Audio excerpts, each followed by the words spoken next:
Sinabi rin po ni Las Cañas dito that kayo raw po yung Lord of all drug lords. Ano pong masasabi niyo po dito? Ano po? Kayo daw po ang Lord of all drug lords. I cannot. So, alam mo man ako, sir. Papabili siguro ako ng mga aspirin, gano'n. Pero,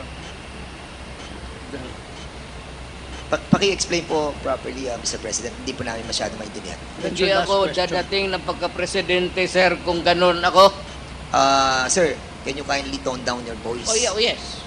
We're just trying I was to... just no, emphasizing Mr. President, the we're just point asking na that to clarify your alam ng statements. pulis, alam ng lahat ng tao ng Pilipinas, mayor ako, hindi ako dadating ng pagka-presidente kung gano'n ako katurpe.